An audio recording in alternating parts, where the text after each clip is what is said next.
Assalamualaikum. Hai teman-teman, adik-adik dan semuanya. Welcome back to my channel. Dalam video kali ini, aku akan menjelaskan cara menentukan jenis iklim berdasarkan klasifikasi dari Smith dan Ferguson. Nah, seperti yang teman-teman tahu, ada berbagai jenis klasifikasi iklim ya. Ada yang berdasarkan jumlah penyinaran matahari atau iklim matahari. Kemudian ada yang berdasarkan kondisi fisik wilayahnya atau iklim fisik. Kemudian ada yang membagi berdasarkan ketinggian, yaitu menurut Junghun. Nah, kalau menurut Smith dan Ferguson, penentuan jenis iklim ini didasarkan pada perbandingan jumlah rata-rata bulan kering dan jumlah rata-rata bulan basah. Nah, apa sih bulan kering dan bulan basah itu? Untuk lebih jelasnya, simak video lengkapnya ya. Nah, di sini sudah tersedia data curah hujan selama 10 tahun. Data ini saya ambil dari laporan praktikum saya dulu waktu kuliah. Ini bukan dari data primer ya, tapi dari data sekunder. Data ini berasal dari daerah Ngagik, Yogyakarta. Nah, tadi kan ada istilah bulan kering, ada istilah bulan basah. Apa sih bulan kering dan bulan basah itu? Nah, untuk menentukan kriteria bulan kering dan bulan basah, Smith dan Ferguson ini menggunakan klasifikasi iklim Mohr. Jadi, dikatakan bulan kering jika dalam satu bulan itu curah hujannya kurang dari 60 mm.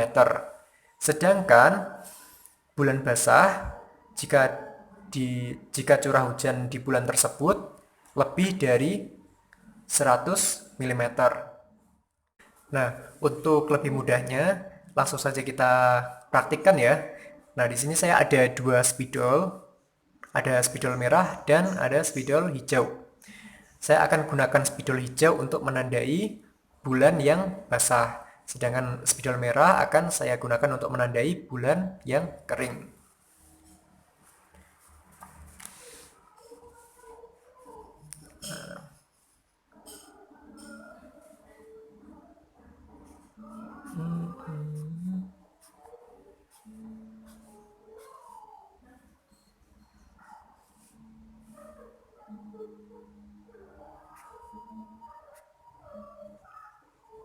Nah, yang saya garis bawah spidol hijau ini kan curah hujannya lebih dari 100 mm. Maka bisa dikatakan bahwa curah hujan bulan Januari, Februari, Maret, April, Mei, Juni, Oktober, dan November ini berarti termasuk bulan basah ya. Kemudian yang bulan kering, bulan Agustus dan bulan September. Nah, kenapa bulan Juli dan bulan Desember ini tidak usah saya tandai ya, karena Juli dan Desember ini curah hujannya antara 60 sampai dengan 100. Dalam iklim Mohr ini diklasifikasikan sebagai bulan lembab. Nah, untuk klasifikasi iklim menurut Smith dan Ferguson ini tidak memerlukan data bulan lembab. Kita hanya memerlukan data bulan basah dan bulan kering. Nah, jika teman-teman amati di sini ada kecenderungan pada bulan Oktober hingga bulan April ini curah hujannya cenderung lebih tinggi ya, termasuk bulan basah. Sedangkan pada Mei sampai dengan September ya, itu curah hujannya relatif lebih rendah. Bahkan ada yang curah hujannya 0 mm. Dari data curah hujan ini bisa sekaligus menggambarkan ini ya, pola musim di Indonesia yang dipengaruhi oleh angin monsun. Pada bulan Oktober sampai April kan ini curah hujannya tinggi, berarti ini masuk musim hujan. Sedangkan pada setelah April hingga sebelum Oktober, ini curah hujannya sudah mulai menurun. Ini karena sudah mulai masuk pada musim kemarau. Setelah ditandai semua, maka bisa kita masukkan rekap dalam tabel agar nanti merata-ratanya mudah ya. Di sini saya sudah siapkan tabel. Ya, terlihat ya. Jadi pada tahun 2001, 2002, 2003, 2004, 2005 sampai 2010 masing-masing itu bulan keringnya sejumlah berapa dan bulan basahnya sejumlah berapa. Nah, dalam klasifikasi iklim menurut Smith dan Ferguson ini tidak perlu menghitung misalkan jumlah bulan basah ini dijumlahkan 361 tambah 344, ini malah tidak betul ya. Jadi cukup dicari saja jumlahnya selama 12 bulan itu ada berapa bulan kering dan ada berapa bulan basah. Jadi jumlahnya itu tidak akan lebih dari 12. Misalkan tahun 2001. Coba kita cari bulan keringnya ya. Ada 1, 2. Nah, bisa langsung dimasukkan 2. Kemudian di bulan basah ada 1, 2, 3, 4, 5, 6, 7, 8. Jadi ada 8. Nah, tinggal merekap seperti ini. Untuk bulan lembabnya tidak perlu saya catat karena datanya tidak diperlukan dalam klasifikasi Smith dan Ferguson. Kemudian proses ini dilanjutkan, jadi menghitung lagi berapa jumlah kering dan bulan basah di tahun-tahun selanjutnya. 2002 ada 1, 2, 3, 4, 5 bulan kering.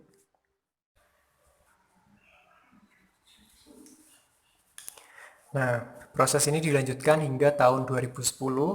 Kemudian setelah didapatkan data jumlah bulan kering dan bulan basah selama 10 tahun, maka tinggal di rata-rata. Ini dijumlahkan dulu.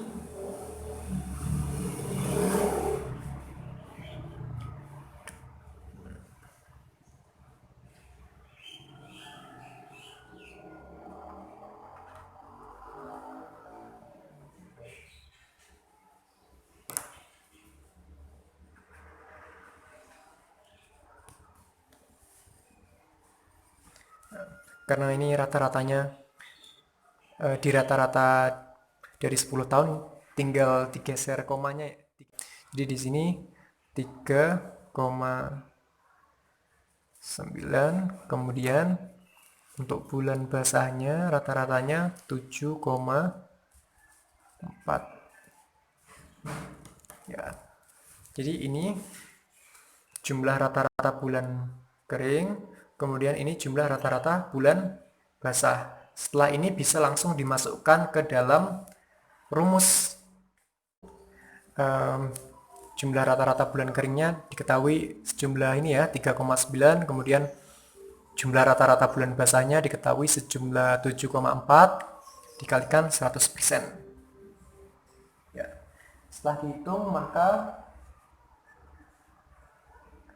hasilnya adalah 52,7%.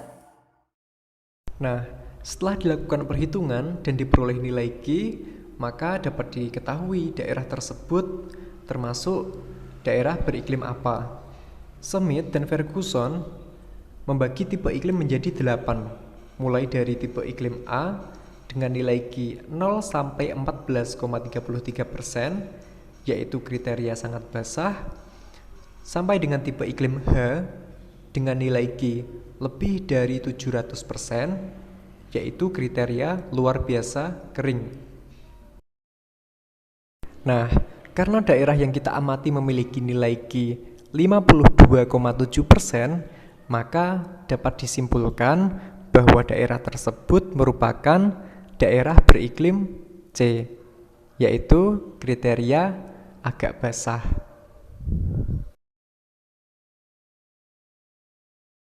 Oke teman-teman, terima kasih sudah menonton. Jika kamu suka dengan video ini, jangan lupa like ya.